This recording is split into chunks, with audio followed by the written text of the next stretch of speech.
everybody, it is Romania Black, and it's been a while. It has been a while since I recorded episode 19, that is. So if you haven't noticed, things look a little bit different since last week when you watched, because I went on vacation last week, and while I was gone, I had some new shelving that I ordered back in January come in. So it just took a little while to get here. You know how that song and dance goes with ordering things nowadays, especially in the US. So I spent a good portion of my weekend and my week this last week getting things reorganized. I'm making slight little subtle adjustments to the workspace as the summer goes. So you may see some adjustments in your sets as we go. But I literally took a week off after watching episode 19 just because I needed to. And as I've said before, I want to be in like the best place when I come in to watch this series. And you have to, dedicate a good 3 to 4 hours of space to be watching this series, from the editing to the reactions and the discussions and all that good stuff. So all week I've been pretty busy, and I meant to get to this episode a lot sooner, but as soon as I knew I had this afternoon off, I was like, oh, I'm going to watch it. So I have not gotten to the comments, all of them, for episode 19 yet over on Patreon. I'm probably going to be checking those episode 19 comments for next week. I will say that my moderator is not going to be able to get to comments for a little bit, so I may do some backtracking with comments as we go through the series, but it'll all work out. It'll be fine. But one comment that I did have was from Pavlos Wesley for episode 17, saying, oh my God, please, you have to watch the Word of Honor concert day 1 and 2. It's so fun. And there are some moments that got cut of the cast shipping them. I don't know what that means. I don't want spoilers. I don't usually react to concerts or like live events because it's really hard to find subtitles sometimes. It's hard to get it to where it's like, and a lot of people want me to react to music. I'm not a musically inclined person. Maybe that's why I love listening to music, but I'm not someone that was grown up with any formal music training, or I feel like I don't appreciate it as much as other music reactors do. So I always feel like I'm just sitting there nodding my head going, this sounds great. And that's like my reaction, because I'm like, okay. But maybe when I'm done with the series, if people I know when I finished The Untamed, which is based off Modao Zushi, when I got done with that series, people had a compilation of things they wanted me to watch, and I did this big, long, like hour or two long reaction to different things. So maybe when I get to the end of Word of Honor, if people have like a medley or something, or like a selection of different shorter things they'd like me to react to, then that'd be fine. That'll be fine. But we'll cross that bridge when we get to it. However, be happy the moderator did tell me that there is no change dialogue for episode 20. However, there is a behind the scenes clip, I'm pretty sure. I'm going to double check before I record this episode to make sure it's either for episode 20 or 21. I want to make sure. If it's for episode 21, I'll wait and watch it with that one. But I need to go back and check. So either there's a behind the scenes clip for this episode I'm about to watch, or it's for episode 21. So I might go back real quick and check here in just a second. But I'm really excited for this episode. It has been a long time coming. Last week, we got a lot of mysteries answered. We found out when KeXing is not Rongzhan's son, but is in fact the son of his besties. And old Long Chu is just giving up all of the ghost, except we know now there's a key to get into the armory. You have to have the 5 pieces of glazed armor plus the key.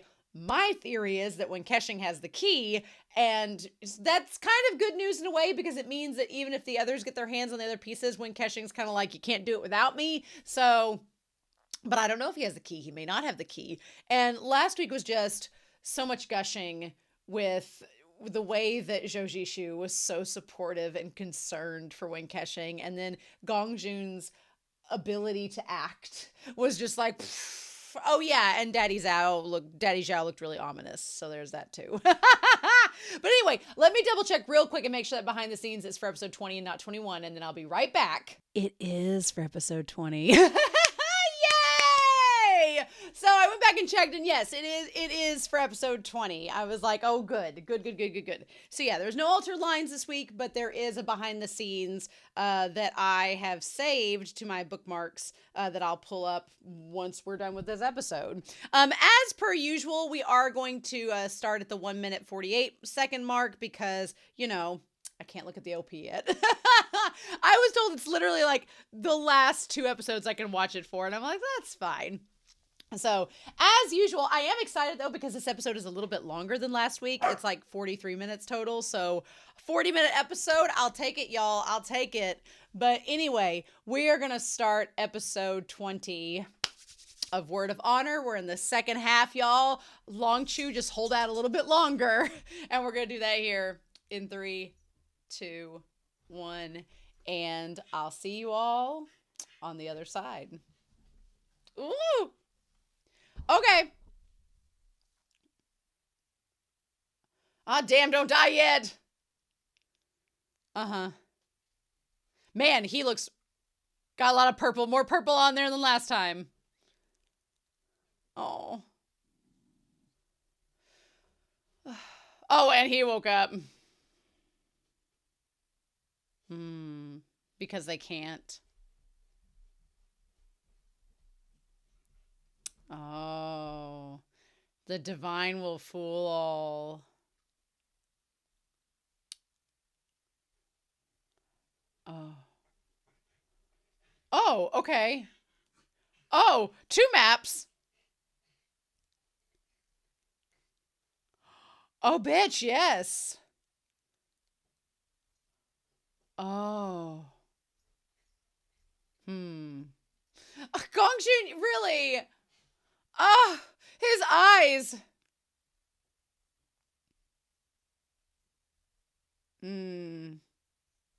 I've been working on some books, you know, in my time. Oh, shit.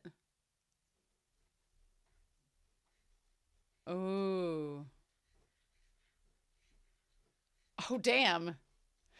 He's like, well, it's a lot. Yes, there we go. Oh. Oh. Oh, he's like, yes, I knew too. You've adopted a son. That's so nice. Oh. Oh. He's like, yes. Oh my God, Changling looks adorable there. Okay, he's gonna be... Damn, Changling's inheriting everything. His clan, the mountain villa, the dragon pool cabinet, all of it. I'm obsessed. Also, when KeXing looks amazing there. Oh, he's like, can't I call you uncle? He's like, call me uncle, kid. Just ignore him. Oh, shit. Zhou, she's like, I'm the only one that gets to call him that. Oh, yes. Yes. Let's get into this. Oh. Oh. Ooh. Oh, wow. He's like, that's the point. Oh. Man, Long Xiao over there is like, shit.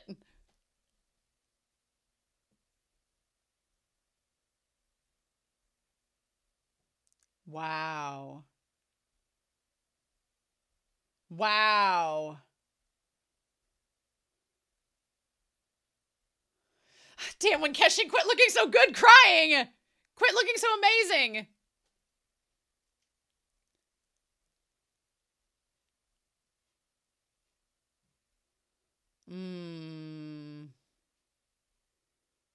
Wow, and Joshishu's like, yeah, I remember when I was saying that? Damn it. And these nails and everything. Shit.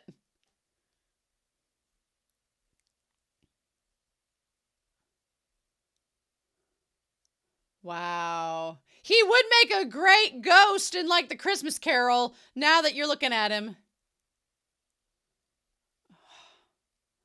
Damn, everybody's just all worried about how they're going to meet Rongzhan in the afterlife. When KeXing, you sweetheart.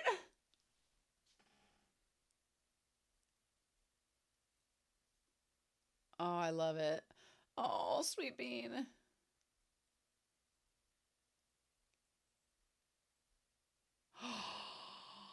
Oh, what? Oh, what? Oh, what? Put the hand over it. Put, you, oh. Oh my God. Can you swing together? Can you both swing together? Oh. The symbolism of the candle going out. Oh my God. Oh my God. Ah! Oh. Oh, and them hands.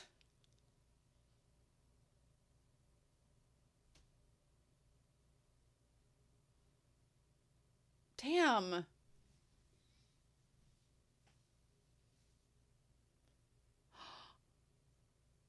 Oh, Jinyan.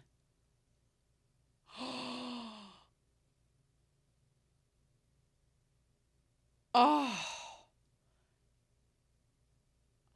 Oh, what? Oh, what? Oh, you give him that hug! Oh!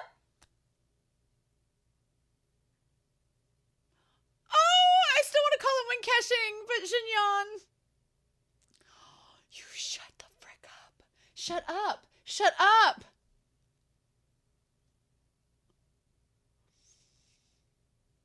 Replay. I know what episodes I'm replaying over and over again.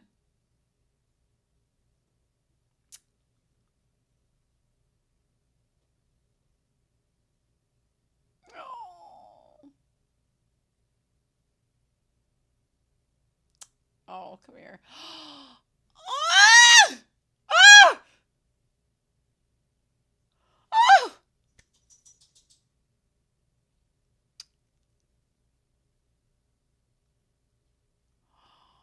Oh. Oh. What has he become? Oh. Oh. Oh. Too evil. Not too evil. He can't be considered too evil. You know, just a wee bit.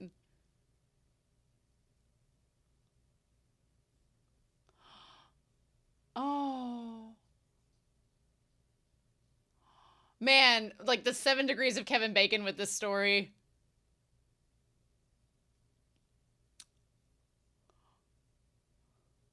You're lying about that, but okay. Changling's like, we ain't got time to worry about it. Wow. Oh, shit! That, why? Oh! Oh, right!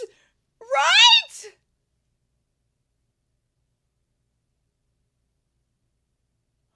That was the, like, most accurate just head drop. Oh.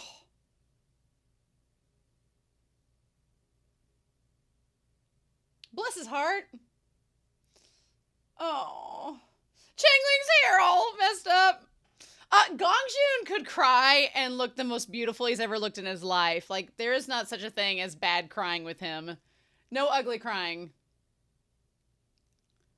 All these candles, though, I tell you.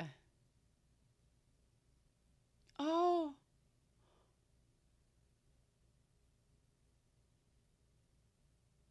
Damn. Oh. Is Long Zhao still there? Oh. Yeah, he's a pretty crier, damn it. Oh.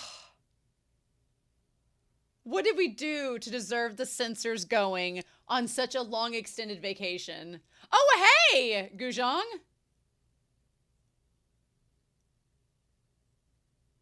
Lots of stuff has happened.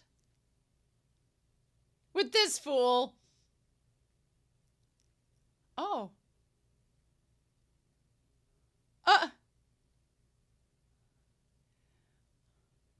Aw. Look at him in these robes. They're so pastel and cute. Aw. His eyes are so brown. I love them. They're beautiful.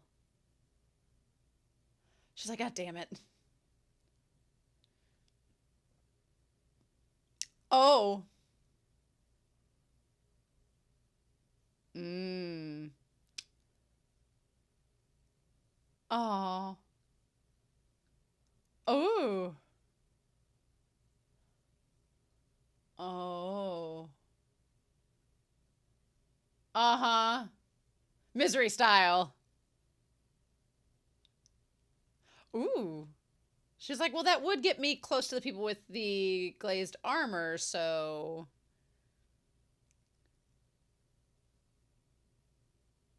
Hmm.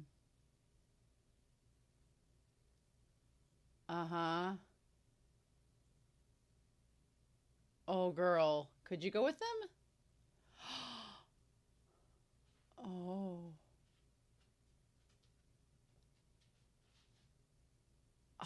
She's like, well, don't die because I want you to look for me. Bullshit. Bullshit. Bullshit, girl. He's so serious there. It's... Hmm. Girl, maybe you should go with him. Intimate friends. Bosom buddies. May have been swingers. Hmm.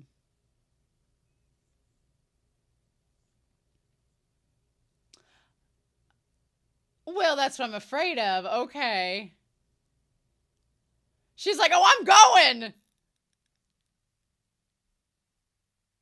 I like the music that came in there in the soundtrack. Right.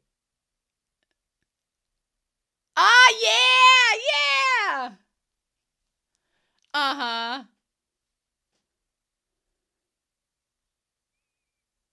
Oh. And he doesn't know she's looking for the glazed armor, too. Drink your juice now, Shelby. I love these two. Yes, clearly only that. Correct, right. Sure, yeah. Keep telling yourself that. Oh, hello. Oh my God. Can they not help but look beautiful? Oh, and you could see part of her face.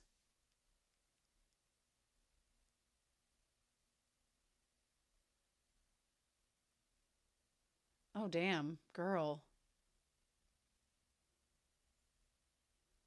She's really been through the ringer.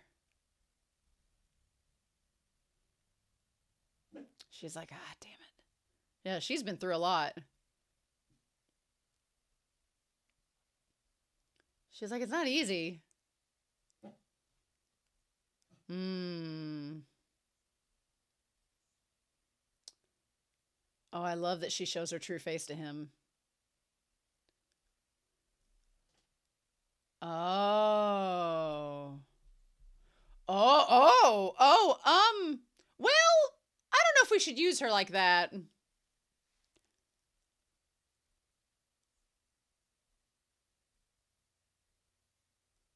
Oh.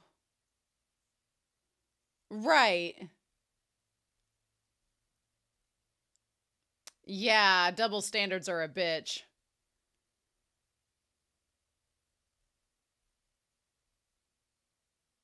Damn. The double standard of it all.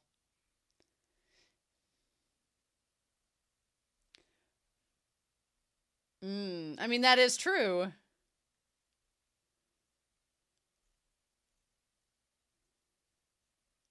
I mean, you're not wrong.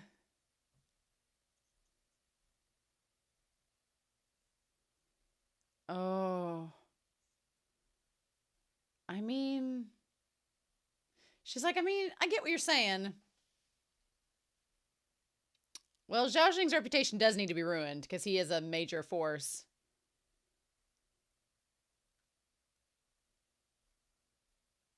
Don't call her foolish.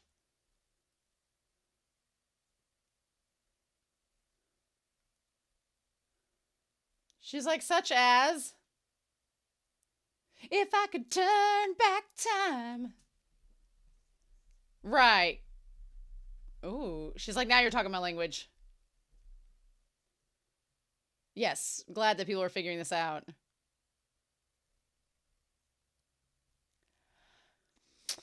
Well, well, these are fair points. She's like, you're not wrong.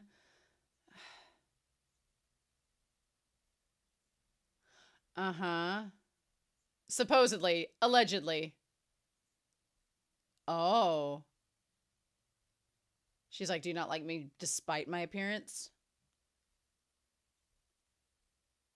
Ooh. Ooh.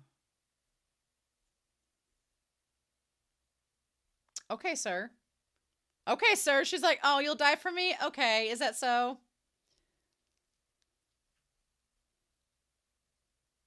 Oh!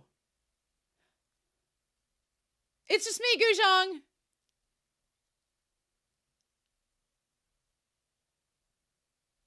So, oh my. Oh my. Meanwhile, Wolf Fortress, hell yeah.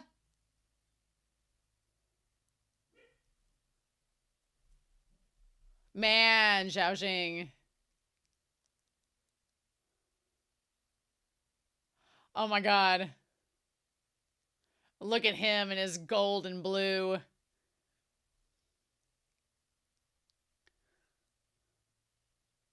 Interesting. Uh-huh.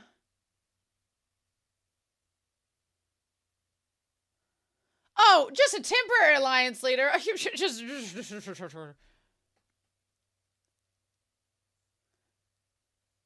oh, high reputation, you say.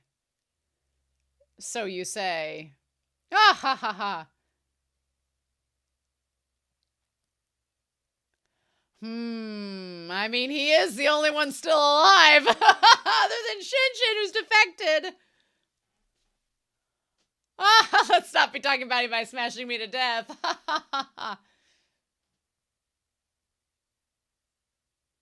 Wow, what a move. Yeah, such a politician. Where is Scorpion King?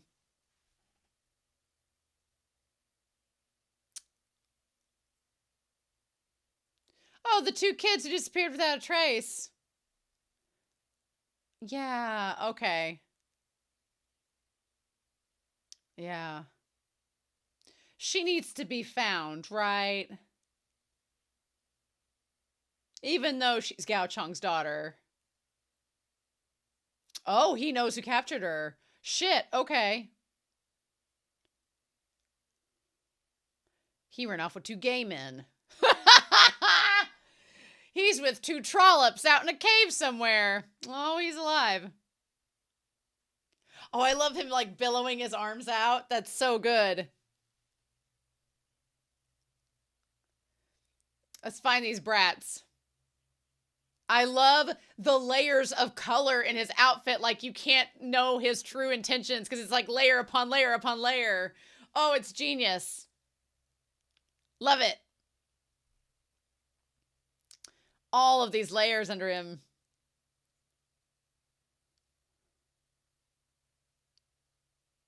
Yeah, this guy's got a mouth on him. I love, that is a frustrated, like, I'm trying to be a calm CEO, but I want to fire you.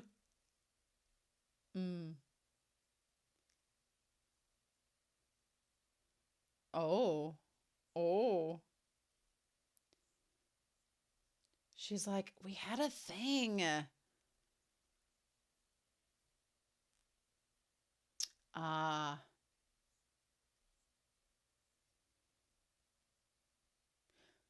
I'm glad she has so much faith in her.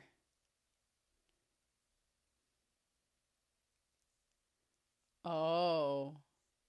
You don't understand. He was a side piece girl.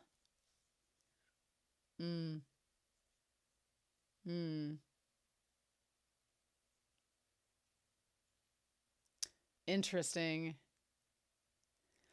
Now we can't depend upon that.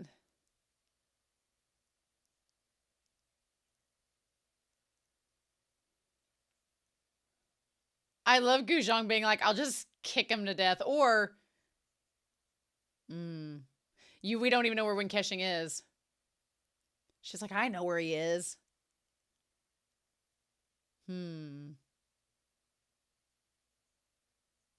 Oh, okay, cool. Okay, cool. Fair.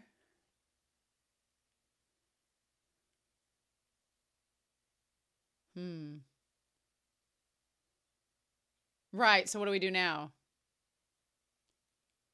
She's like, oh, he's reliable, all right. I can deal with him, all right. Sure. I could win in a fight with him.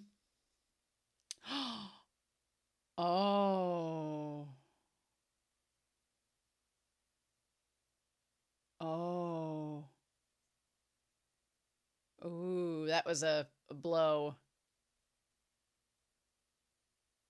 That was a blow. Ooh.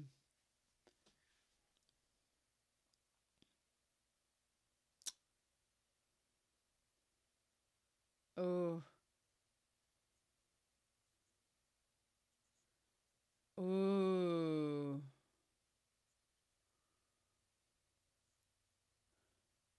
Okay. So what do we do now?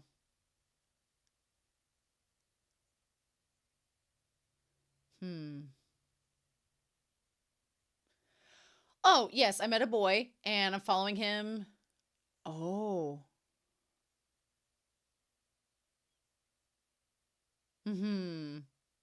Uh-huh. Uh-huh. She's like, sure, Jan. Uh-huh. Oh, that's sweet. Oh.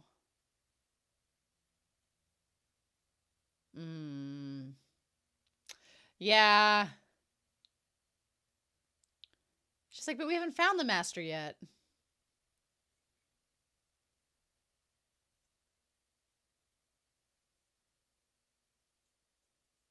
All right, girl. Yes. Oh, there's our Scorpion King. Ooh, he looks so good in black. Ooh, with the turquoise in the thing. Ha ha ha ha. Oh my.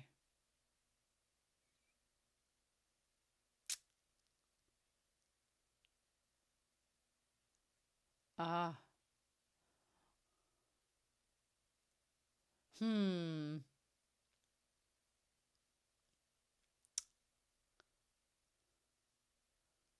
Oh ho ho.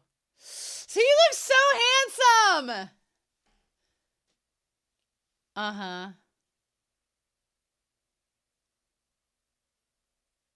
Oh, did he come to his knees?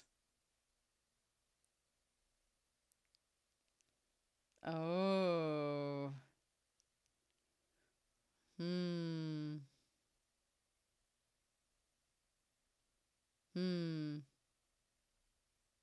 Oh, him calling him a son, there is such a creepy undertone.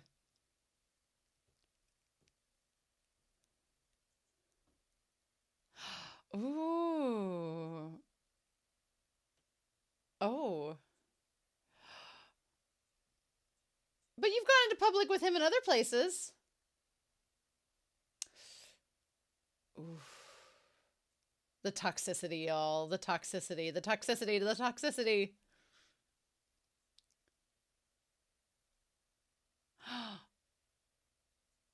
Oh. Shit!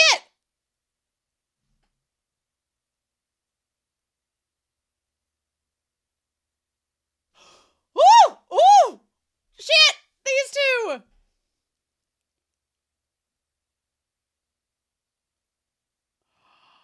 Oh my god.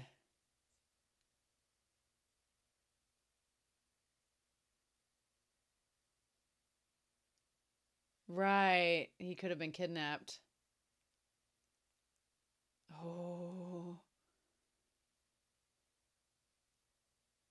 Oh, bitch. Oh, bitch. Oh, bitch. Well, okay. Uh-huh.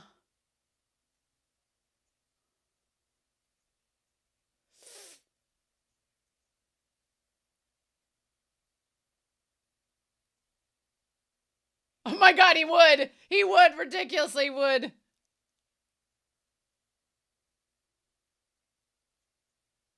A descendant. I mean, he's the descendant, but...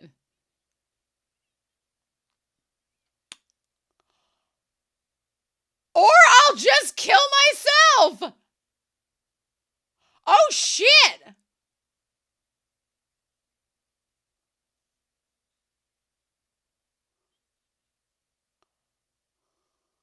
Wow.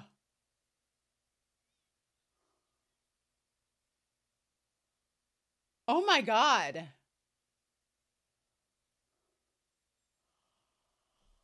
Oh! Holy shit! Oh my god!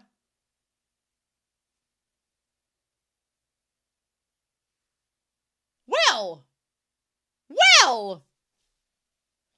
Well, no, I think that was good enough the one time. Was. We're going to change that to past tense. What a badass way to go out, though. Wow.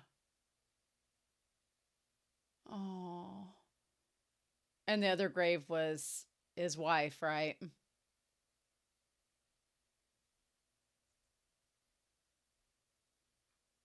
Damn. Double your efforts. You're inheriting double the things. Yeah, there are no other descendants. Damn. Bunch of Don My Grim Reapers up in here. Oh, yay, bye, where you been?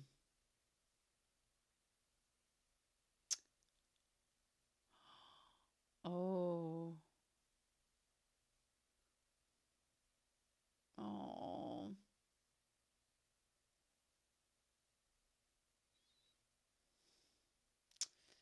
We'll just let him have his moment. Oh, speaking.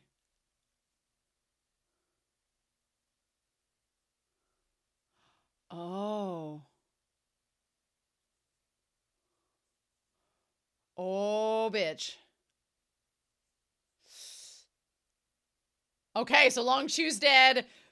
Long Zhao's dead. Yay, bye, ye, what we doing?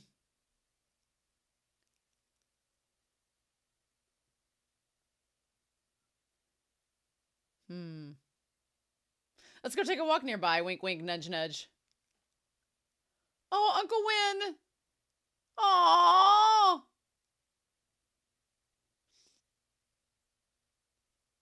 Aww. I'm glad that he's thinking about Guzhong.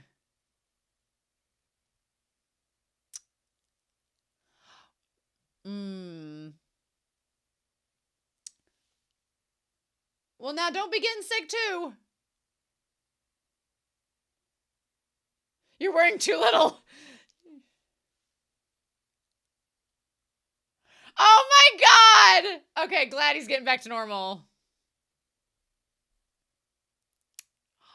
Oh. Oh. I like he has Changling instead! He's like, that's not the answer I wanted. It's like, son of a bitch. Is he about to do the Buzz Lightyear meme with him? He's like, what? Oh.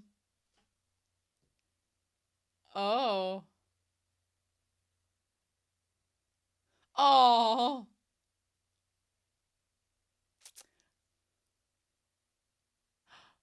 Our master. Oh, what do you want? Oh. Oh! Oh, what? You'll have to discipline him, excuse me. Changeling's like, what are you talking about? What? Oh. Oh. Oh! He's like, you're gonna take me back to your home and discipline me? What?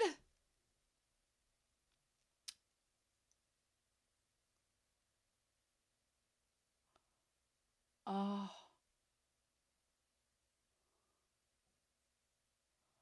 Oh. Oh. Wait, so is he suggesting...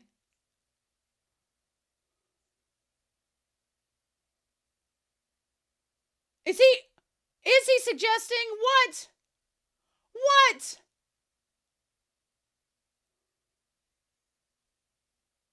Oh.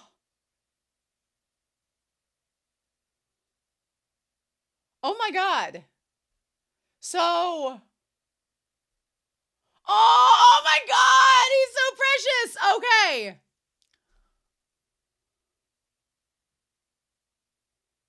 And there was him.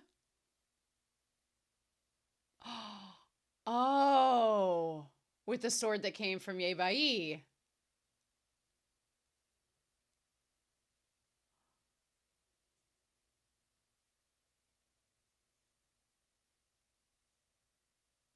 Oh my gosh. Because they end up dying later.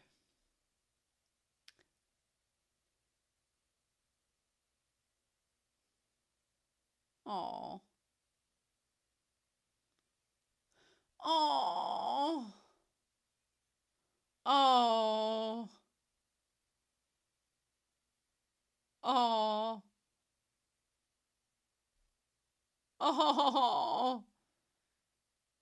He's kind of emotional. Oh, shit. Oh, shit. Yeah, I'd say that would. Oh, my God.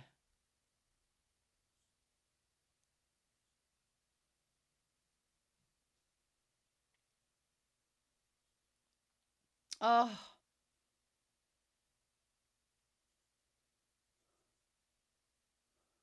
Oh. Well, I mean, let's not talk about that. Yeah. There's a lot going on.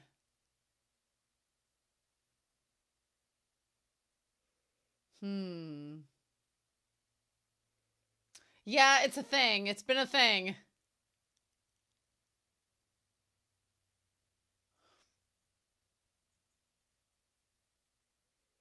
Oh. Oh.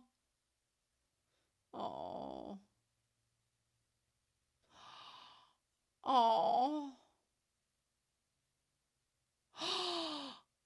And he's a puppy?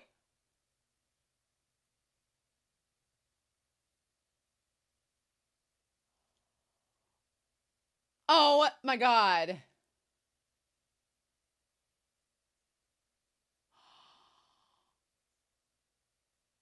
Oh my God.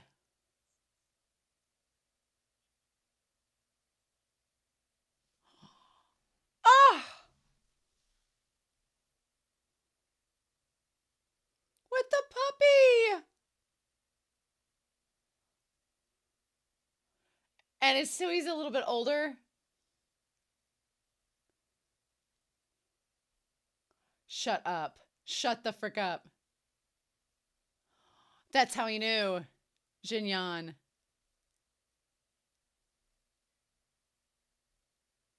Oh. Oh. Oh. One pot. Oh. Oh my God, they're running with the puppy! Shut up! Not the puppy! You mean they had a childhood friend montage? Get that puppy out of here. Nope. If anything happens to that puppy, everything's off limits. That's why I said junior and senior. Oh my God. Oh my God. What? It's a childhood friends To strangers, to enemies, to friends, to lovers.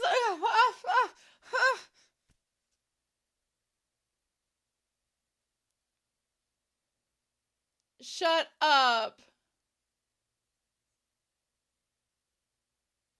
Oh. Oh. Oh, wow. Oh, wow. And that's how he knew. Okay. Wow. I wonder if it's hiding how, like, in pain or hurt he is, though, too.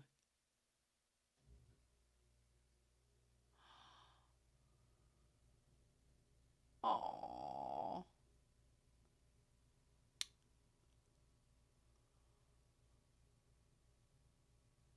Oh. And you're the older one. Oh my God.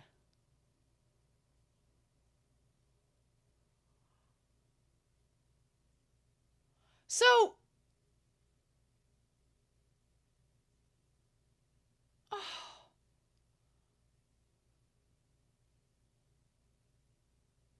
Oh.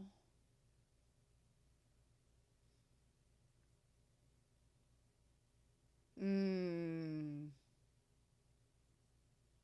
Oh, wow. So did that actually happen?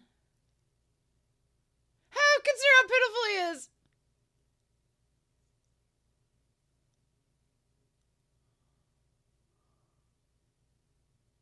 Oh.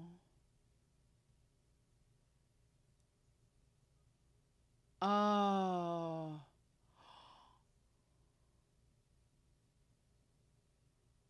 Oh.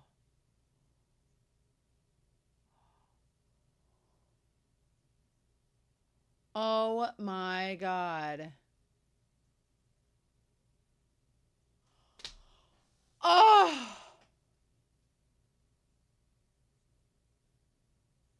Oh no, now Chengling's figuring this out. Well, shit.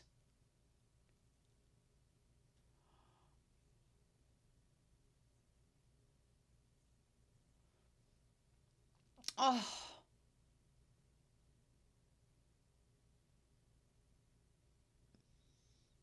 Uh-huh, KeXing. Oh. Uh-huh. Oh.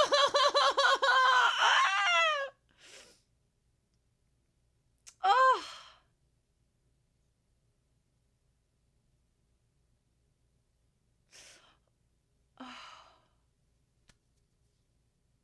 Oh. Oh.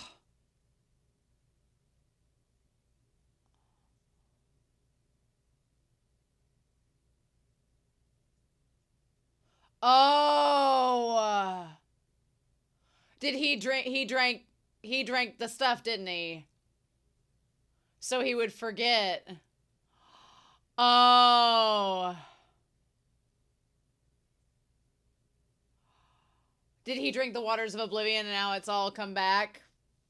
Oh shit. He even runs pretty. It's not fair. He's got all those layers on. He looks like he could run a 5K.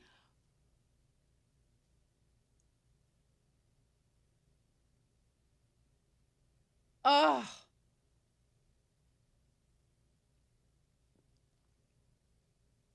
Y'all.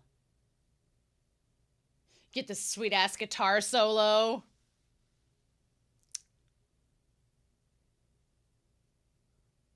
But he's like, I gotta tell him I'm the ghost chief.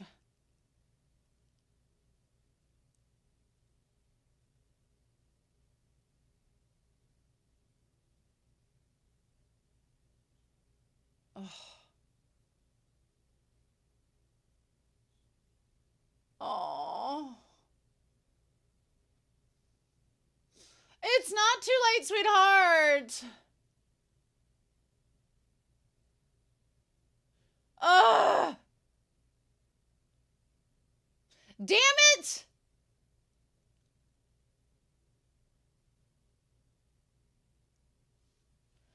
Oh my gosh, y'all, y'all. Oh, oh,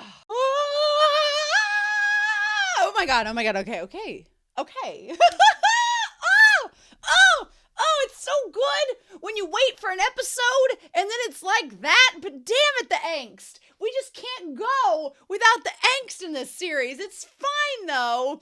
I like that the shoe is on the other foot now, where Zhou is like, obviously when KeXing is processing a lot. And so Zhou like, you know what? We're going to let him process. We're going to let Ye Bai Yi process. We're going to let you process. It's all going to end up good. It makes me so sad because Zhou has these beautiful plans. And then when KeXing's like, yeah, that's great, except you're going to die. So just, before we get any further, we need to watch this deleted scene. So apparently it is from Mayu21. Be Happy shared it with us, saying it was a thing on here. The title of it is Forehead Touch, and I'm like, show what? What? But they said, I'm gonna get this started up here. They said, I don't know whether to delete this or not. I visited the Weibo of the lady who posted it, and she's posted 3 different explanations. She says the main thing is that she doesn't want to draw too much attention, and this video could lead to the show being axed, but I'll keep it up for now. And this was from April of 2021. So it lasted this long. I guess we're still good. The show's still around. But I want to know what this is. So we're going to check this out here in 3, 2, 1. What is this business? Bitch, if you have him touch foreheads with him, because there's the hug, yes. It did seem like they were maybe cutting away from something in the episode.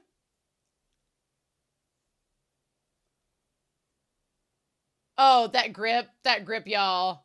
Yes, this moment.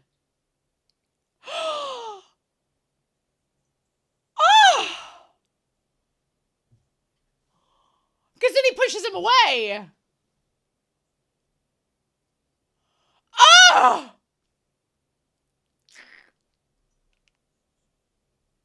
Yeah, that makes so much sense now.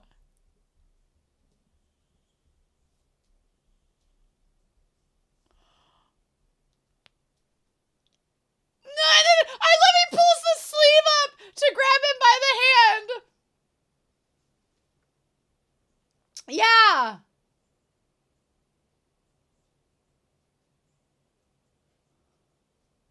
Yes. And it's the same, yeah.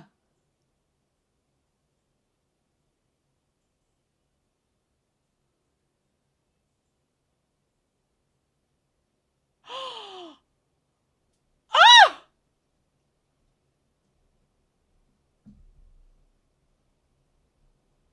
You zoom in all you want. You zoom in all you want.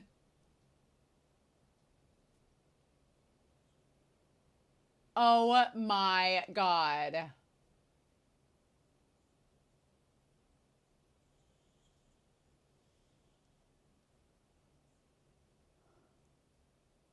Oh, the little...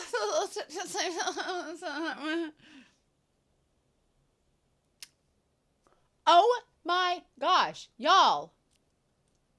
Oh! Oh! Of course, it's come pouring down rain right now, as it would, right? As it would. Of course, it's done that. Oh my gosh! So this episode was great. This episode was amazing.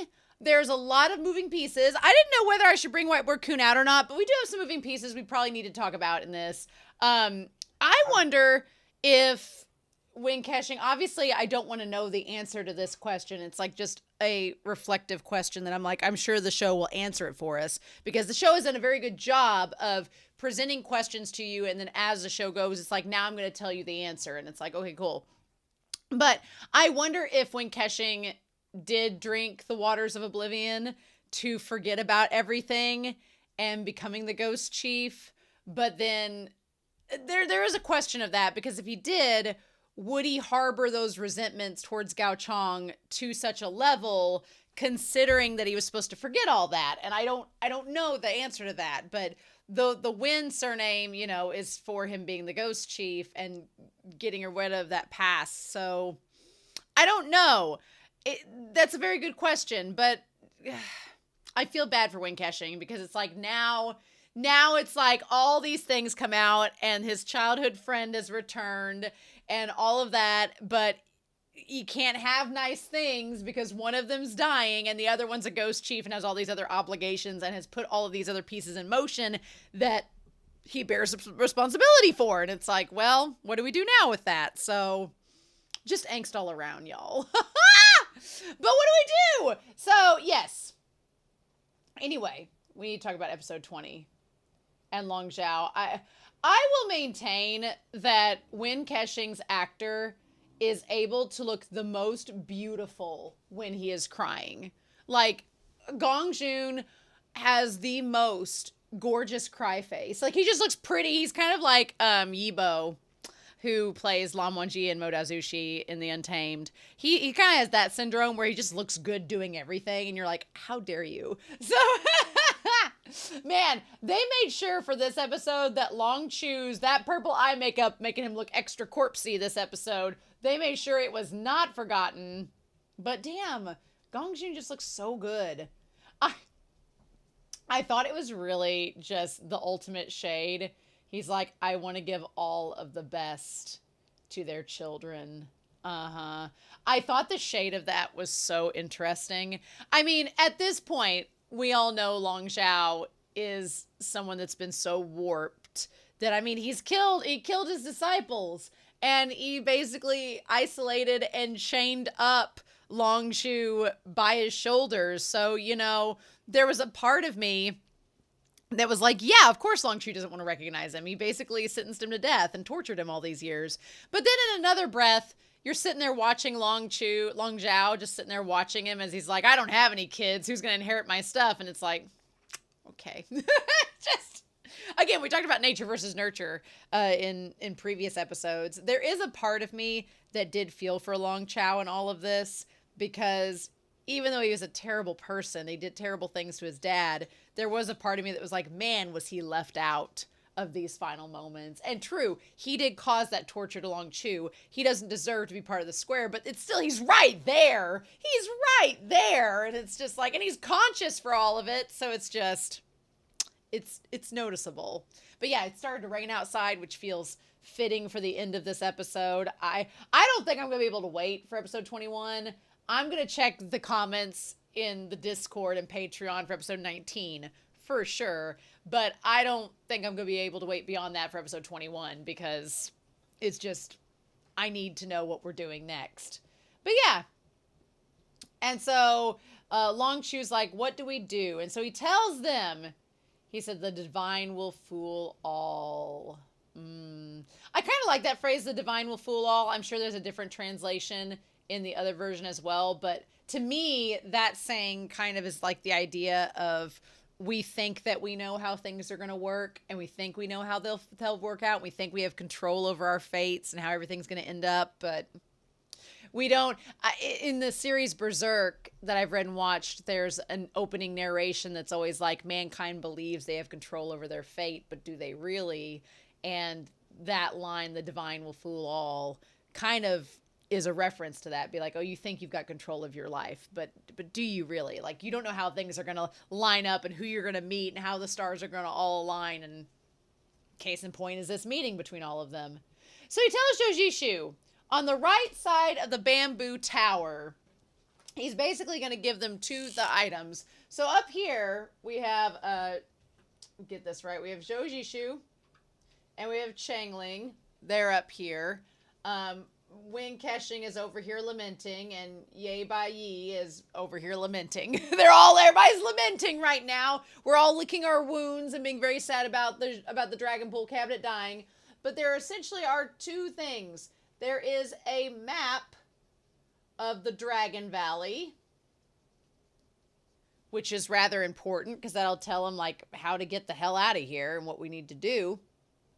And so he says from there, it's a single building, which is in the library stack. And there are two maps inside of it. One is of the Dragon Pool Valley, and the other is the mechanisms in the armory. So we need both of those things. Mechanisms in the armory. So if we're going to get to the glazed if we're going to get to the armory, use the key and all that, then we need to have a map of how all that works. So that's rather important. And in order to get out of here successfully without dying, we need a map of the dragon pool. Yeah. And so then Long Chu from there, after explaining that, says transfer the ladder to Elder Ye on my behalf. Okay. So he wants the ladder, the dragon pool mechanisms of the armory, to go to Ye Bai.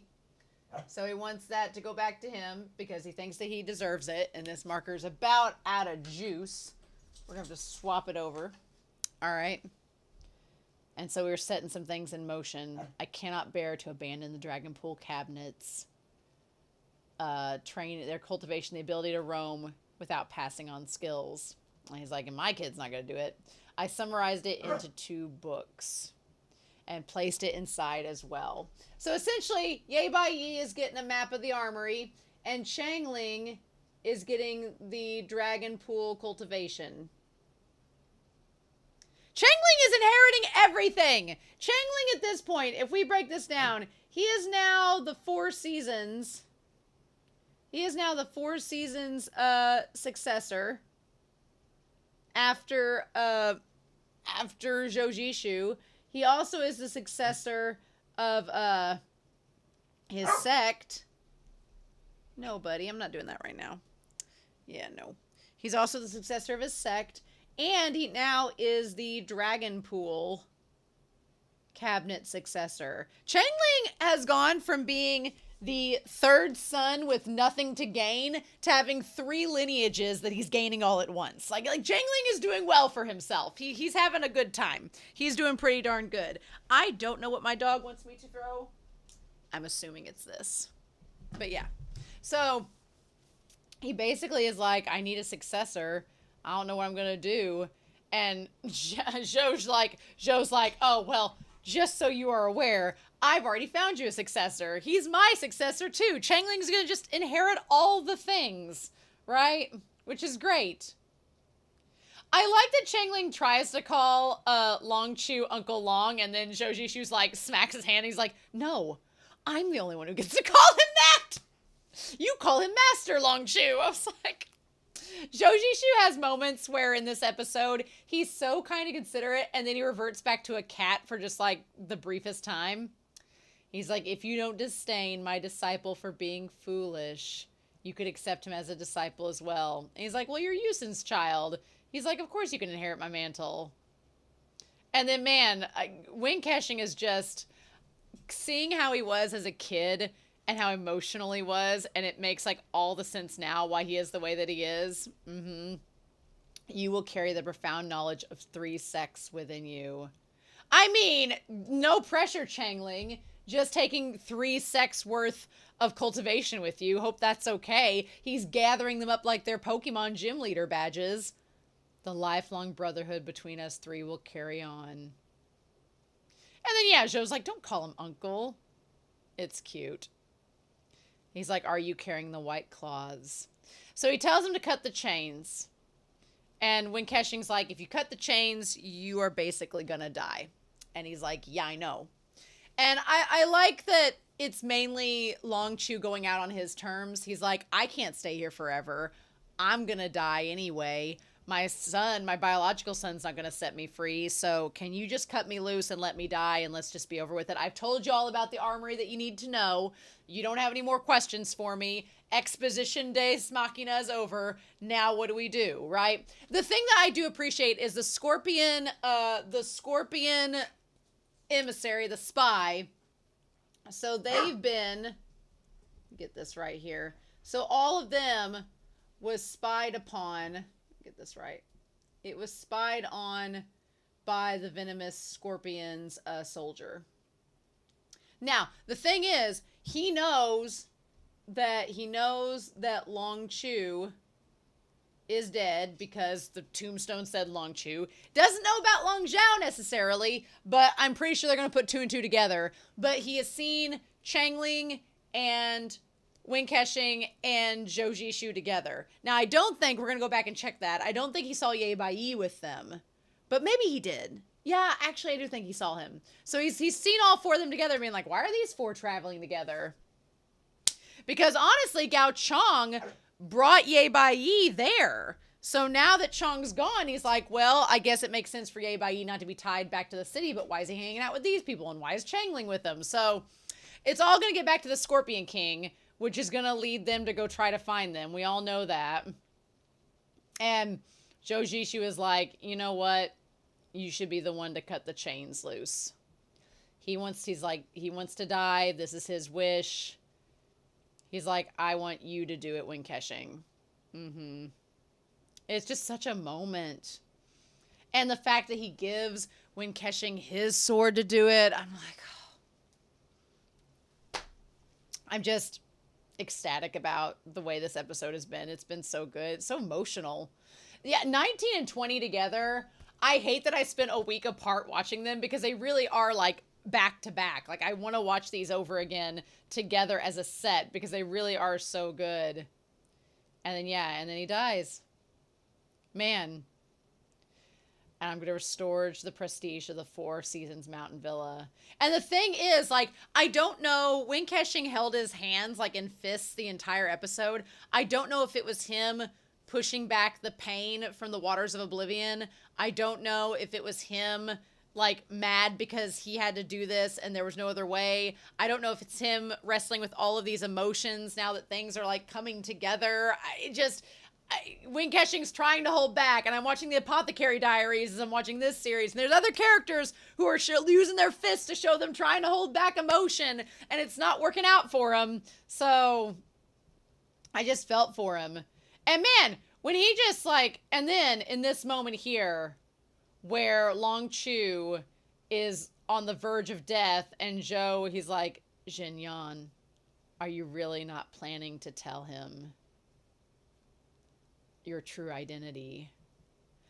I'm like, if you were someone that had hid that identity for 20 years, trying to not be found or discovered, and you had thrown that side of yourself away to be the ghost chief, and then suddenly this was all thrust back at you, it would be a lot.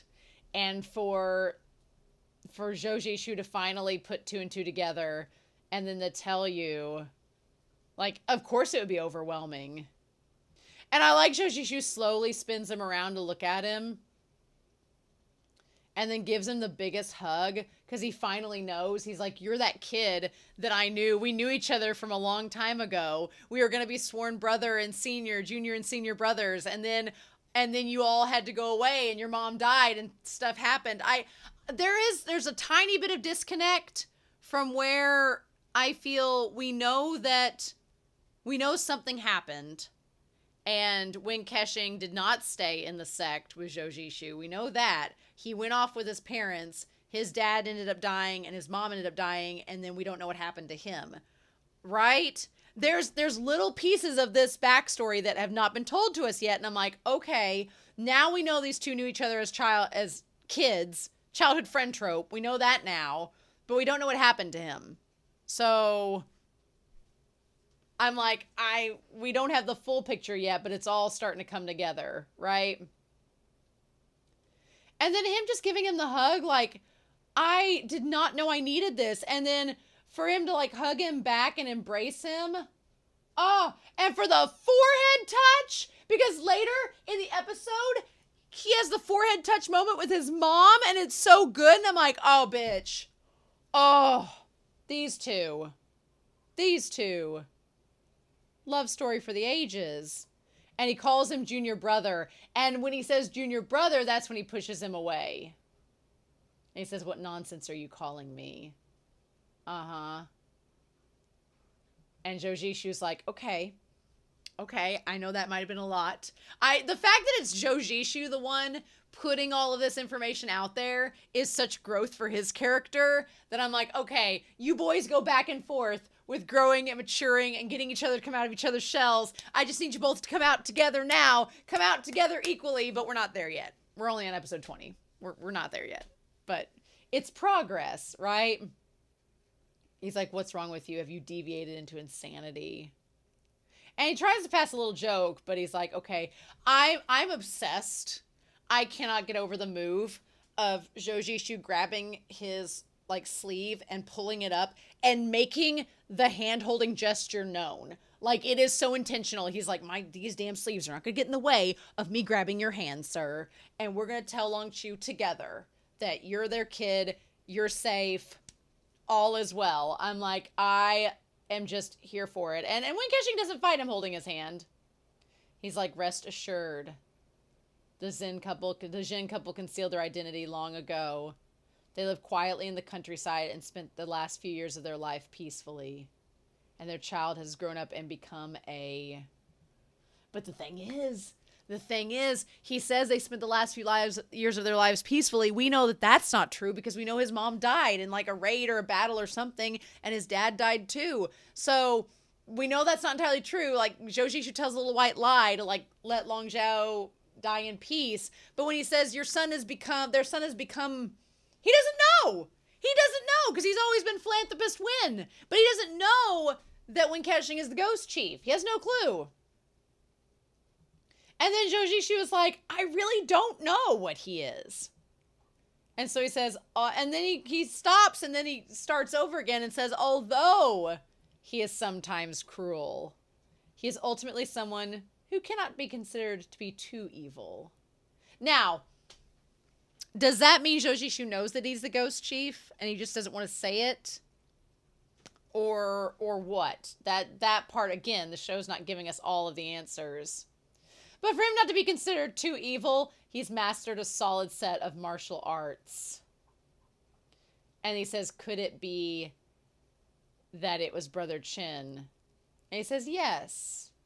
It was my master who helped them change their appearance and hide their tracks. And he even accepted their child into the sect, and he became my second junior brother. But something happened, right? We know that. But we just don't know the full story. Like, we're like at 90% story. There's still like 10% we're not entirely privy on, but we know like 90% of it now. Damn, when he just falls forward after he says how wonderful, and he's so excited about it. And when KeXing's like having a sensory overstimulated moment of all of this is happening at once and I can't control it and I don't know what to do.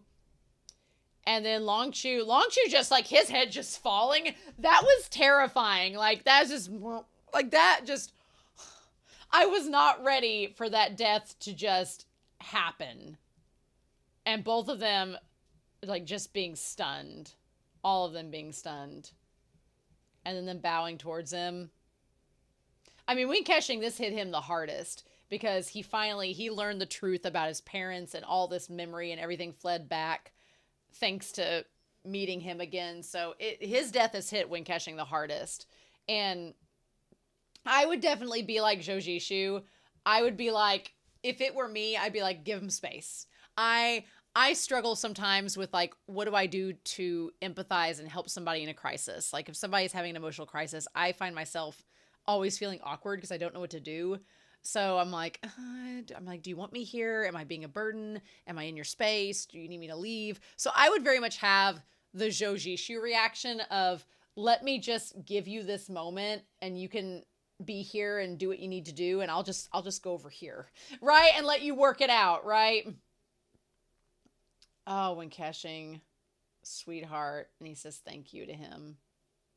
Like, for Wen Keqing, it must be good that he now has an understanding of what's going on, so it's helping him to fill in the gaps. So I'm really curious, whenever he gets back in contact with the Ghost Valley and Guzhong, how is he going to be different? Because he'll definitely be different. Like, he's changed. Too much has changed for him not to be somewhat not the same.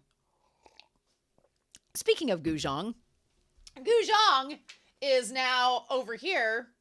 Guzhong and Cao Weining, they are going off to find the Wind Sect, the secret Wind Sect, or the Gentle Wind Sect, who have pieces of the glazed armor, which is surely going to connect back to everybody, right? So we know that that's going to happen. Guzhong is such a great character. I've missed her.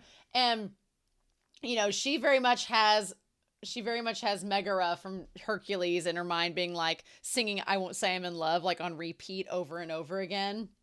She's like, the master has been in middle shoe for a while now. She's like, I don't know what he's doing over there, but I haven't heard from him.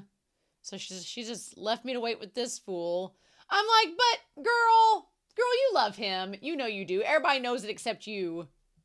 I want to just talk about Sao Wei-ning having the most beautiful brown eyes in the history of brown eyes. They are so vibrant and bright, and they almost look like a reddish brown. Like he almost looks like a vampire from Twilight. Like they're so crisp and brown. He could be a vampire in Twilight, and I would believe it. They are gorgeous. So I also like how Sao Wei-ning is a little bit more serious in this episode, which is unusual for him, but I'm kind of glad because Guzhong is stuck in this place of wanting to do what Wen Keqing told her to do, not knowing where to go, wondering what's the next move. We're kind of at a standstill. So what do I go? And at first she's like, I don't want to go see the Gentle Wind sect. That seems like it's going to be even more trouble because, Sao Wei-ning, it's going to look like she's his girlfriend and she's not ready for that.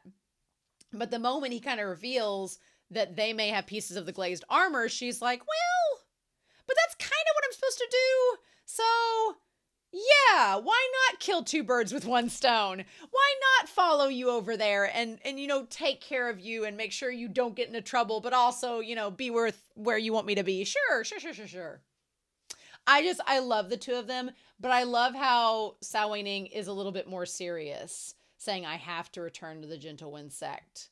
I like that they've been playful with one another for so long in this series, but now that some serious stuff has happened, Sao Wei-ning is like, yeah, I need to go back. I'm probably needed. Like, little puppy Sao Wei-ning and foodie Sao Wei-ning here for all day long, but stoic badass Sao Wei-ning, I'm on board. I think that that's going to win Guzhong over. And when she's like, why would you care about me? I'm like, girl, he loves you. Like, let's be real. So yeah, they decide to go on. She finds out what's going on and that it would be advantageous for her to just, go with him to go see the Gentle Wind sect, keep him safe. And he's just like smiling like, okay, we're going to go together. This is great. Love it. She's like, it's not that I want to go. I'm just, going because I have to. But she's smiling the whole time she's saying it. So it's like, girl, come on. Meanwhile, we have poor Tragic Comic Ghost. Tragic Comic Ghost, I feel for her because she is going through the ringer. She is having an emotional meltdown after everything that's happened to her. And so Tragic Comic Ghost is over here with Chan Chao and old Yu.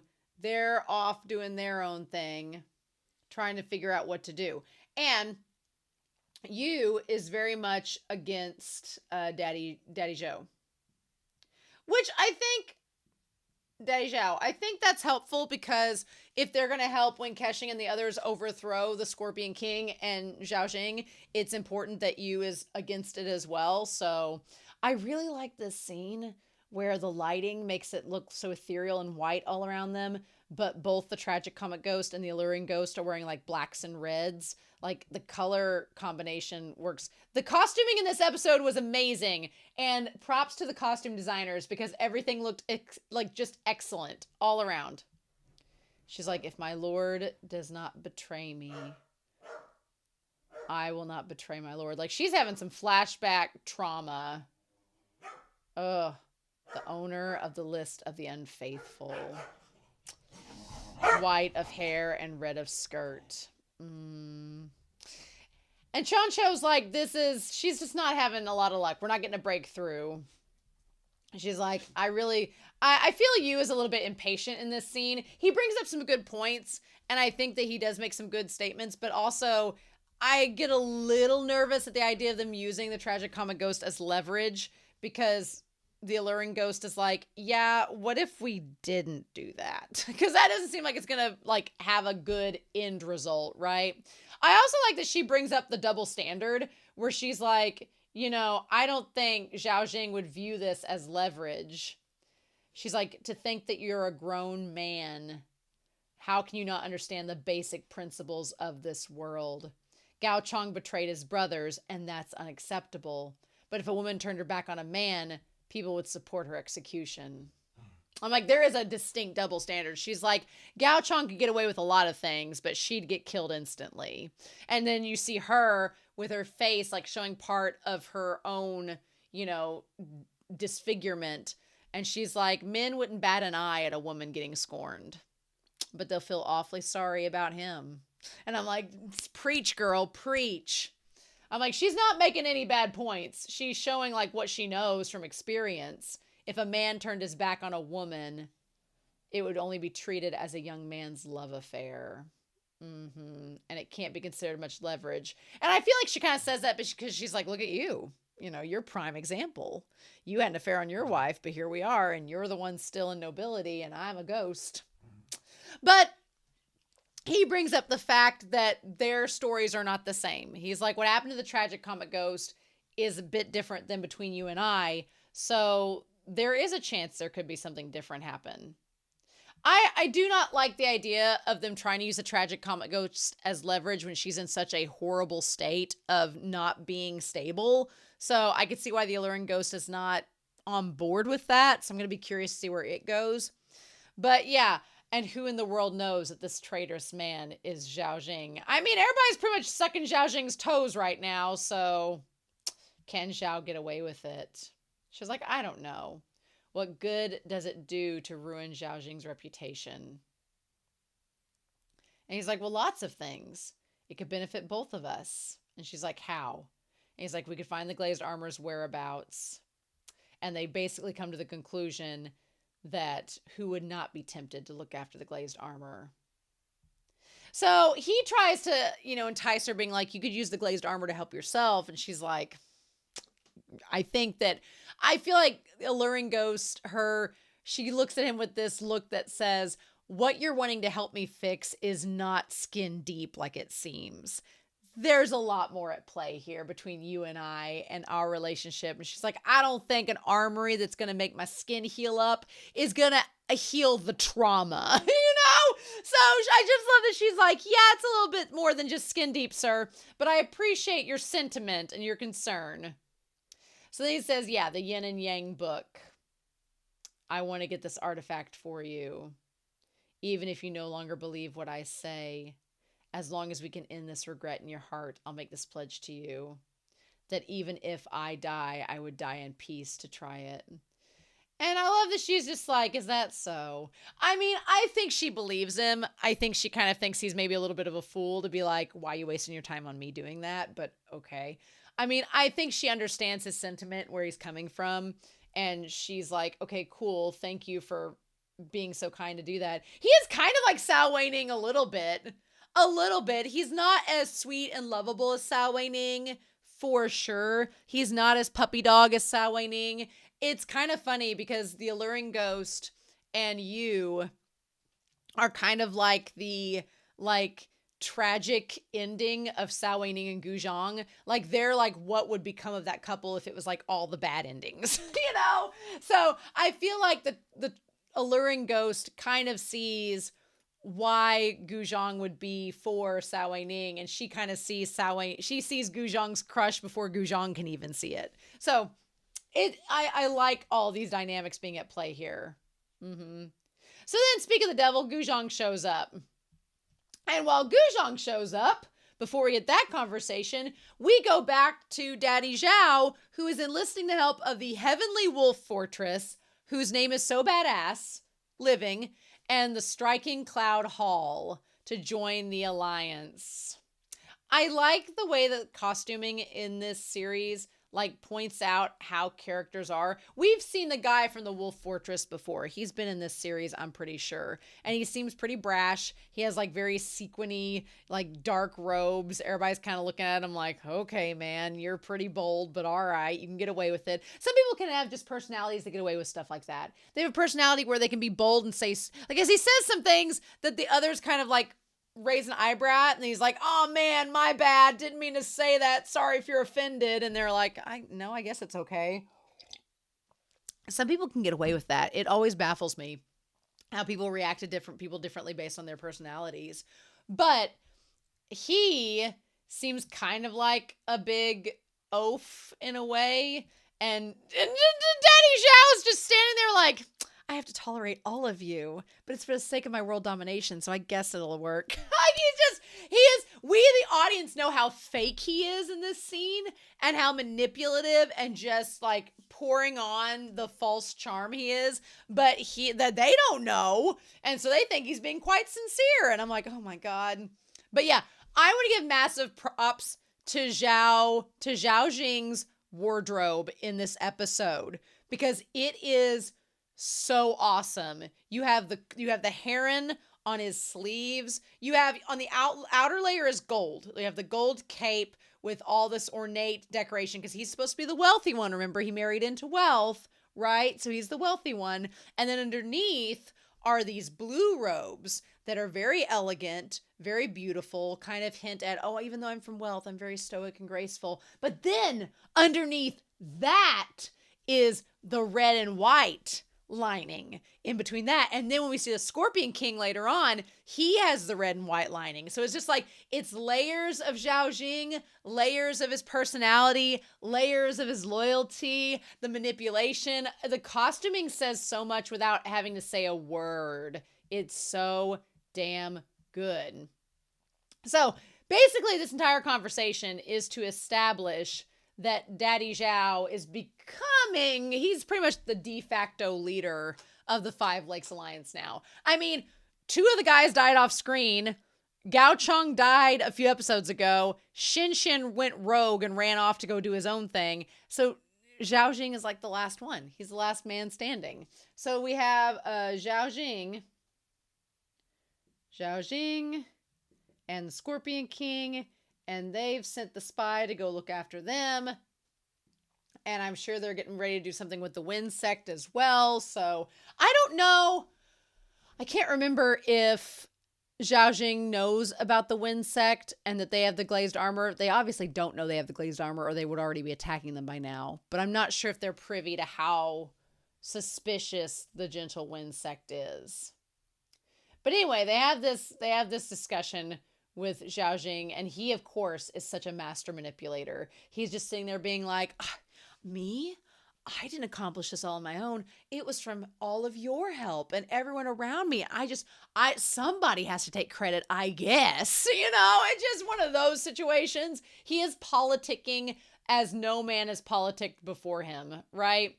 It's also so interesting to see because in prior episodes, like Zhao Jing was always in the background. Like he was hosting parties and because he has the lavish, luxurious location. But anytime Gao Cheng and Xin were on screen, he was like kind of off to the side, just not being the center of attention. And now that one's dead and one's defected, he's like, now's my time to shine. And he's taking center stage. And it's kind of impressive how scary it is. Anyway, he talks about how they need to go find Changling and they need to go find Zhao Lian. So Zhao Lian, we know, is off, and he knows, apparently, that Tao Hong and Liu Liu, they've kidnapped her and taken her over there, so they're privy to that, along with the beggar gang getting involved, which is interesting. And I'm assuming the beggar gang probably, do they have ties to Cao Weining and them? I don't think so, although Cao Weining and Gu Zhang are against them, so that's not it.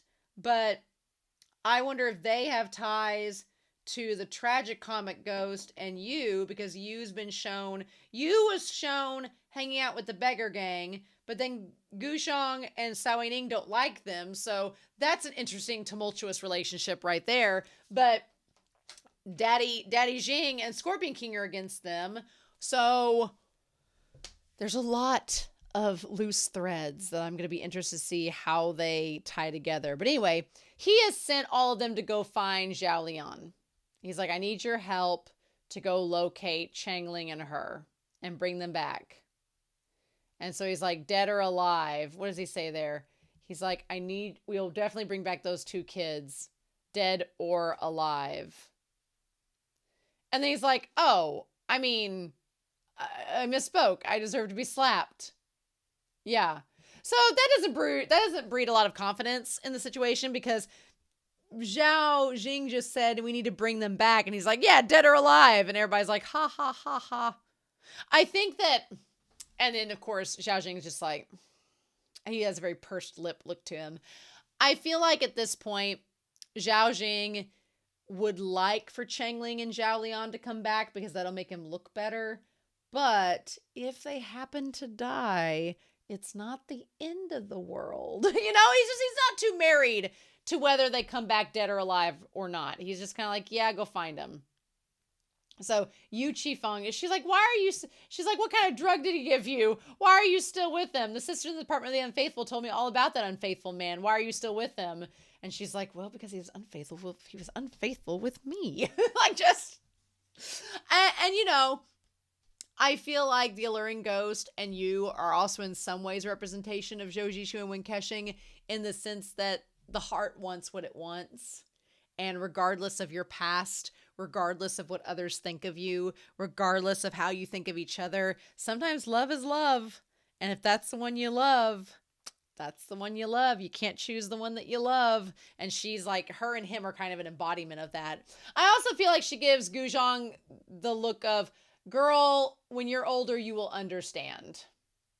She's like, everything is chaotic. My master's still not in her right mind yet. And both of us have weak martial arts skills, so we have no way of taking her away. We need to just stay here for now. She's like, you's given us a place to stay. We need to just wait until we can figure out what to do. And she's like, well, you have great transformation skills, so we could easily disguise ourselves. Wouldn't that fool everyone in the cities? And we can meet up with the old ghost and rip the Yu guy into 10,000 pieces. And she's like, Ah Zhang, you don't understand. He has a really nice penis, and I don't want to destroy that yet. She's like, I don't want to kill him, girl. You don't get it. The top 10 evil ghosts scheme against one another, and they're trying to kill one another to gain power every single day. So this is something that was brought up at the very beginning of the series that we haven't really dwelled upon, that probably needs to get brought up now. But the idea is, the Ghost Valley, they were never a united front. They've only worked together because it was mutually beneficial. However, in that same vein, they've all been given the task to locate certain things by the Ghost Chief at the chance to become the leader. So they're all kind of working for themselves. And she's like, us going to ask them for help is maybe not the smartest idea. I feel like the Alluring Ghost is connected to the Tragic Comic Ghost because they share they trauma bonded, and so she feels obligated to stay with her. But she's like, I can't trust the Laughing Ghost or the Lustful Ghost or the Changing Ghost. She's like, I'm not trusting them bitches and telling them anything. She's like, no, this is especially true of us women. She's like, after all these years, we've depended on our master's strong martial arts and the chief of the valley's protection to stay safe. She's like, we've used a lot of tricks of the trade, and we are good in other means, but fighting some of these ghosts full on physically is not ideal. And Guzhong, meanwhile, is like, well, I'm strong. Guzhong's like, I've been raised to be a fighter. We still don't know how Gu is related to Wen Kexing exactly, but I'm sure we'll find out eventually. She's like, if they dare to bully us. She's like, distant water cannot put out the nearby fire unless you can find the chief. And she's like, well, I'm trying to find him, but what do we need to do?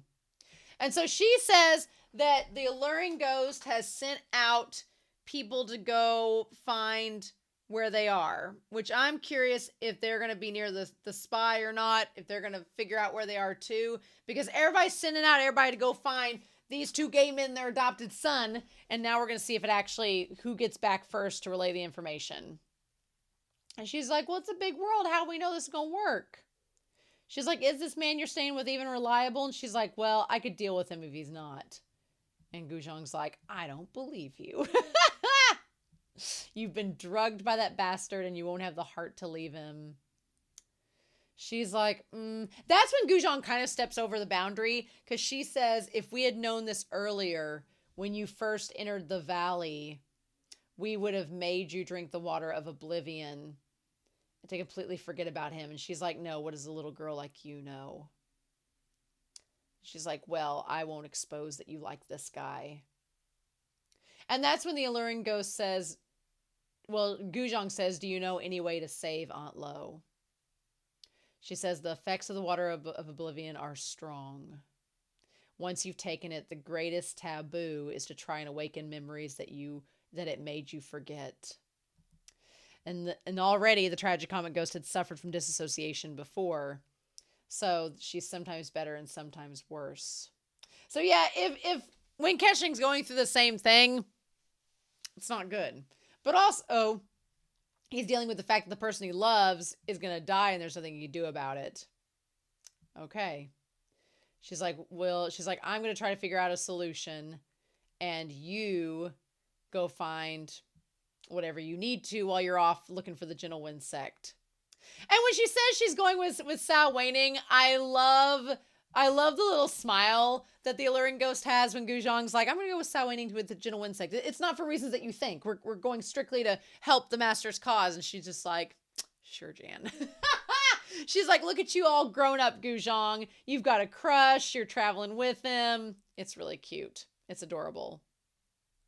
She's like, you've suddenly become more mature. All right. So she's like, all right, there's no time. There's no time more precious than being with the one you love. She's like, you'll understand when you're older someday. There's a lot of talk about being with the one you love in this episode. You have the alluring ghost with you. You have Guzhong going off with Sao Waning. You have Zhou Zishu and Wen KeXing. There's this theme of losing time and time being precious. And then you have Daddy Zhou and the Scorpion King. I cannot decide at this point. For the longest time, I thought the Scorpion King was secretly very, very, very sinister, which I still think he is. Don't get me wrong. But I thought that he was just pretending to love Daddy Zhou, to get close to him, to stab him. Now, the more we get into this, I do think the Scorpion King might be a little bit more innocent than he lets on around Daddy Zhou. But I think that also might be a ruse. I'm not sure yet. But I think that I can't decide if he actually trusts Daddy Zhou or if it's all a ruse. I'm having trouble gauging what is actual love and obsession and what is just marketed until he can get close enough to stab Daddy Zhou and take over himself, or if it's just going to happen organically over time. Until I see the end of this series, I won't be able to piece that part together. But I will say, the Scorpion King looks amazing. He looks amazing in these black robes with the red underneath. And then Daddy Zhou comes in, gets the cape taken off. Like, Scorpion King's out here like a devoted housewife who just happens to also be an assassin, right? And he's like, now they wag their tails and fawn before me. There's a little bit of kink play here where Daddy Zhou is like, I'm this domineering figure. Do you like that? And the Scorpion King's like, well, it's not easy to get people to bow down and kneel before you. But he makes it seem as if it's possible for him too. Who would dare go against me? He's like, he came down to his knees crying. He was worse than striking Cloud Hall. Interesting. Which understood the circumstance from the start. And the way he's like, good son, you've helped me so much. There are many places inconvenient for me to appear, but you've helped me share the burden, resolve problems. With a son like you, I am a truly fortunate father. That whole line about father and son, it was cutesy at the beginning. It was like, oh, okay, you're an adopted son. Now it's got an ick factor to it. And I'm like, I don't know how I feel about that. It's got a little bit of an ick factor. And that ick factor, you know, whenever the Scorpion King's like, oh, well, I'm still not good enough. Otherwise, why would you never let me appear in public? I'm like, they're so toxic. They're so toxic with one another. He's like, oh, you like me, but you won't let people see us in public. And of course, Daddy Zhao's like, well, now's not the time for me to say that I've got relations with the venomous scorpions. He's like, but I would love for it to be that way. And then he does like the manipulative like head pat and everything. He's like, you know, you guys kind of have a bad reputation or are deeply resented. So I got to make it to where the timing is just right. He's like, just wait patiently. And the Scorpion King's like, oh, sure, I'll do whatever you say. I'm like, he's so deadly and dangerous, but I'm like, is he really that much in belief of Daddy Zhou? And he's like, hanging off the edge of his finger? Or is this all part of a master manipulation on his part and he's going to stab him in the back? And we, the audience, will have thought that he was just this little submissive scorpion that was off doing whatever Daddy Jing wanted. I'm so torn because at the beginning I thought it was all a ruse. And now I'm like, how much of it is a ruse and how much of it is real? It's leaving me wondering, y'all.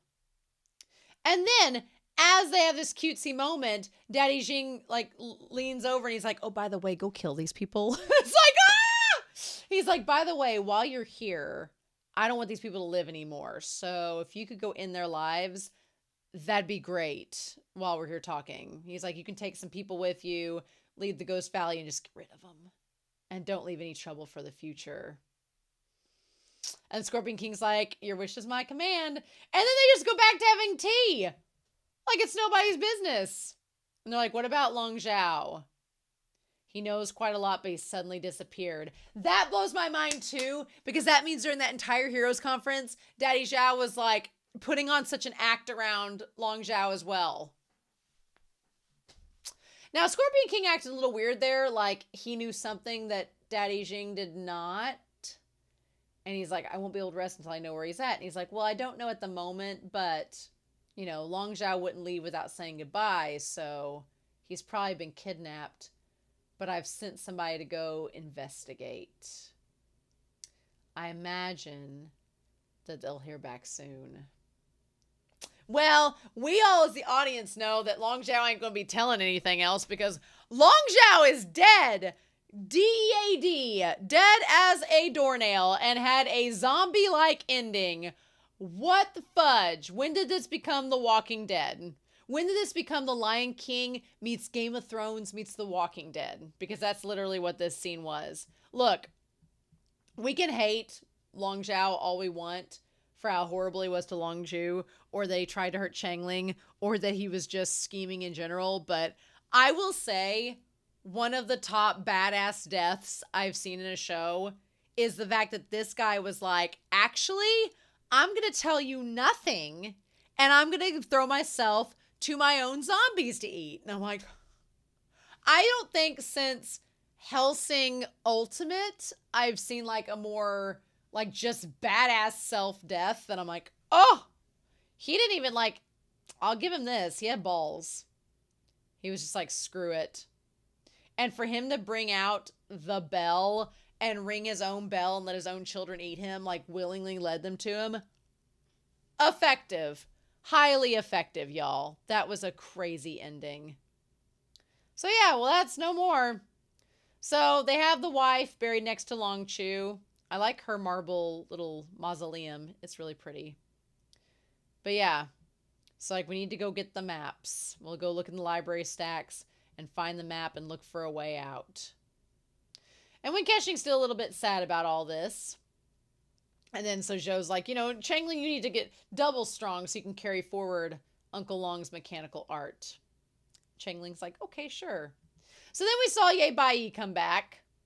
Nobody talked to him. They all let him stay in the grave. And Zhou Shishu's like, we're just going to let him have his space. He'll come back to us when he's ready. And that's when the messenger shows up. Okay, so the messenger said, that's the sword immortal of Chang Ming's mountain descendant. Okay. And the guys who kidnapped Changling. Okay, so he saw them all together and knows that Long Chu is probably dead. He's like, why are they all here? Okay. Meanwhile, these two come out of the opening and Changling grabs their hands to like start skipping and frolicking away with them. And he's like, so where are we going from here? And it's like, Changling, we just told you we're going to the Bamboo Tower to get the maps. Were you not listening, son? And he's like, Uncle Win? He's like, no, he's not Uncle Win. He's like, I don't know where your sister Zhang is gone, but the girl's very smart, so we shouldn't have to worry about her. I like that no matter what has happened in all of this, because there's been a lot happening to Wen Keqing, I like that he did not forget about Gu Zhang. He was like, girl, she'll be fine, but we do need to probably figure out where she is, but it'll be okay. Like, I like that he was still thinking about her, which is great, right? After the trouble at Mount June, the 5 Lakes Alliance will probably be unable to recover. Those brave men of the martial arts world must all be dejected too. Their faces covered in dust and dirt. It should be fun to see. So then Zhou Zishu has a moment where he kind of like has a health concern. And then, of course, I love immediately when Keqing's like, oh, you're wearing too little. You know, do you need an extra coat? Have you caught a cold? And he's like, no. I mean, we, the audience, know he's slowly losing all of his, you know, power and everything.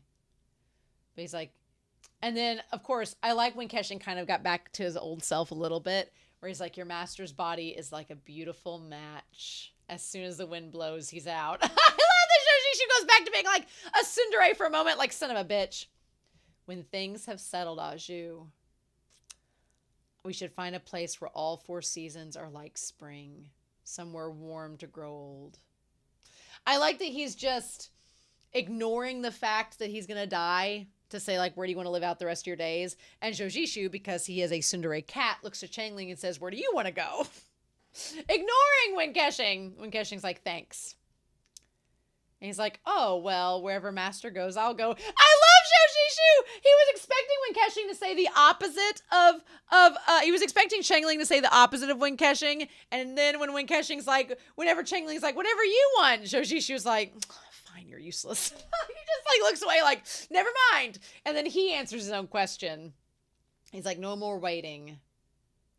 And then he basically pulls him in like Buzz Lightyear in that Woody meme from Toy Story where he's like 4 seasons everywhere. He just pulls him aside and says, look, son, everywhere the light touches is our kingdom.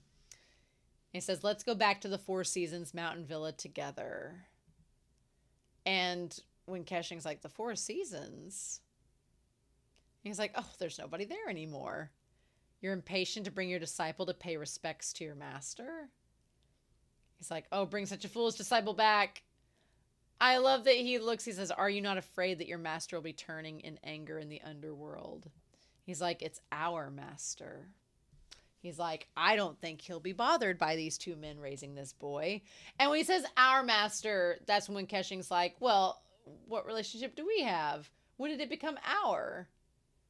And he's like, if you keep losing your head like this, I'll have to discipline you on our master's behalf.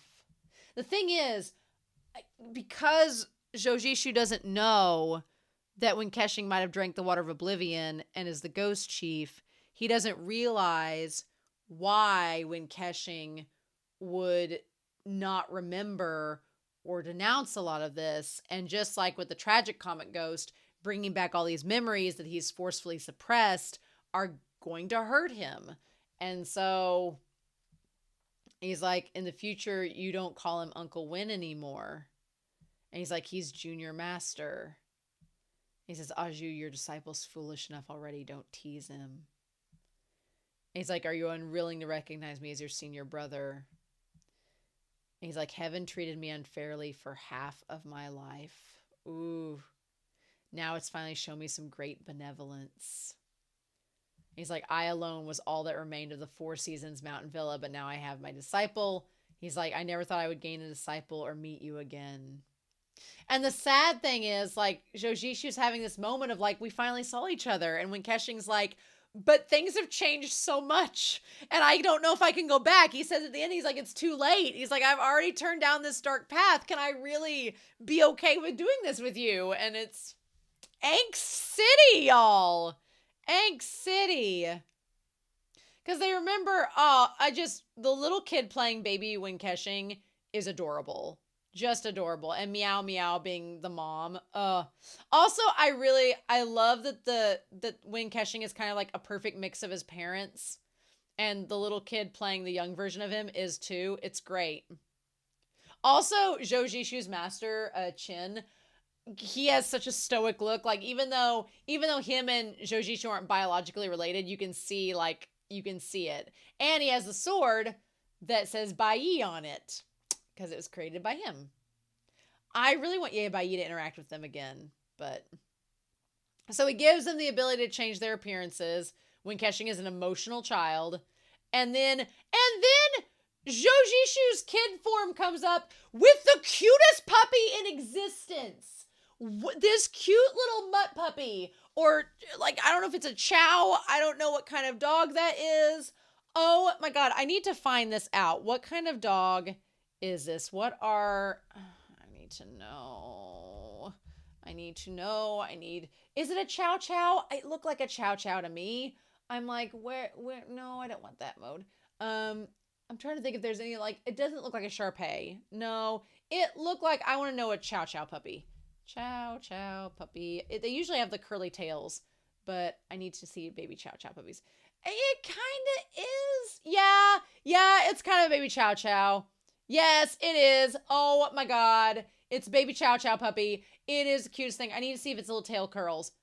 It kind of does. Yeah. Oh, that puppy is like the cutest thing in existence. And when they're running on the beach, just holding the puppy in the air like Simba from The Lion King. I need to just look at it. It's so freaking cute. He's like my young forebearer. I love that even as a child, like, Zhou Jishu is so serious. And the fact that Zhou Jishu is the elder brother. Look, an elder bottom with a younger top? When has that ever happened? When has that ever happened? But yeah, also, I love when KeXing is such a great mixture of his parents. It's so cute. Little Saint Zhou, and he's like, take good care of him. Also, the fact that the height difference now, or when KeXing's a little bit taller than Zhou Jishu, and Zhou Jishu used to be so much taller than when KeXing. Look, I'm the tropes. I'm living for the tropes. I'm living for it. He's like, don't come back until dinner time. Go play. That's so cute. And he's like, what's your name? He says, Jinyan. So now his name, he says, Jinyan, like Needle Eye. And he's like, no. He's like, the yan in Manyan, it means limitless and free. Which fits him to a T. I also love that he still has the hairpin that he has as a kid. That's super cute. And he's like, okay, fine. So cute. But yeah. And then the dog's name being One Pot. The little dog's name being One Pot. I'm just, oh my God. How do you say that? How do you say that? It says, is it Yigyo? Yigyo? Interesting. Also, it says that the pot stands for blame in Chinese, so I'm like, they were going to blame it all on the dog. That puppy's precious. One Pot is so cute. What happened to him? Why is he no longer here? And yeah, them walking to the rocks holding the dog. Oh my God, I can't, y'all. It's just too cute. And then them throwing rocks together, them catching the grasshoppers. Oh my God. Letting off the little flying, spinning flowers. Oh, freaking cute. They just had like the best day together. It's so cute. Yep. And then meanwhile, in like a single day, he taught them how to change their appearance. Like, man teaches fast. But it seemed like the intent was for the parents to leave him behind and let Wing KeXing stay with the sect and be trained while they went off together. That seemed to be the idea. And 20 years had passed since then. So we don't have the full explanation yet, but it seems like when KeXing could not bear to be separated from his parents, so he left with them for all we know. And it had been 20 years since that day. Maybe we'll find out more next episode. I don't know. I've talked for over an hour about this episode. But anyway, he's like, I thought I wouldn't live long. But now that I found you, this is the best arrangement. We'll revive. And now here's the part that gets Wing KeXing. We'll revive the Four Seasons Mountain Villa. We'll take care of Changling. Yep. And inherit the Master's legacy, and I can rest assured. I can understand why Wing KeXing would be pissed at that, because he's like, oh, well, this is very convenient for you, Zhou Jishu. You're going to die and leave me taking care of Changling as your widower, and be in this place that you just think is the best setup. Okay, cool. And it'll just remind me of my parents' death all the time. No problems. So I get why Zhou Zishu is so happy in this moment, because it seems like this is all coming together for him. But it's just that it's that part about him dying and leaving these people that care about him that they're kind of not happy about. And now Changling knows. He's like, what do you mean you're not going to live long? And when KeXing is just, he's pissed about it. Have you finished saying all this nonsense? Don't shirk your responsibility. If you want to revive the 4 seasons, then do it yourself. Don't leave it to me. And again, I love Zhou Zishu to death. And I know when KeXing is flawed. But I think in this moment, like, it's not beneficial to Zhou Zishu because he doesn't know all of when KeXing's past. And true, when KeXing hasn't told him any of it. But it's like, when you separate the word Yan into 2 parts, they're Ke and Xing. The latter can be found in the former. So then he's like, that's why it's my mistake. I kept thinking you were Elder Rong's descendant, but you weren't. And so he pulls him into the hug and he's like, you turned out to be my brother Jin. And he's like, no, I'm Win. And you can tell he's like, why did you change your surname to Win? And you can tell like he's like hurting. I'm assuming it's from the waters of oblivion. But he pushes him away and he's like, my surname's always been Win. Ugh. And he's like, what are you guys talking about? Why are you all arguing? And I'm glad that Zhou Zishu was like, okay, I won't keep asking, because he's been wrong. He thought he was Rongzhan's descendant, and he was wrong. So he's like, I won't keep asking you. I'm sure you have your reasons why you changed your surname. And he's like, what exactly happened in all these years? And he's like, the Jin family, which they're all dead, but I don't know if Zhou Zishu knows how they died or what ended up happening. We've seen the flashbacks from when KeXing's perspective, but we don't know everything. And then he runs off. I love that Changling calls him Junior Uncle now. That's great. And he's like, Changling, don't chase after him. He's like, he'll be fine. He's like, just wait till he comes back on his own. Oh. And of course he runs beautifully. And now, you know, when KeXing is like, it's too late. Like, all these great things have happened, but it's all too late. Ugh. Oh, I hate it. I hate how sad it is. Ugh. Okay. Ugh. I don't think I'm going to be able to wait very long for episode 21. Nope. Don't think that's going to happen. I don't think that's going to happen. But, I am very curious to hear your comments down below, because this episode was amazing. So, this episode was amazing, and I loved it. 2 pieces. I'm super excited to see what's going to happen next. But I'm really curious to hear your thoughts down below, since I've talked for like an hour and 7 minutes about it. Anyway, I hope y'all have an amazing week.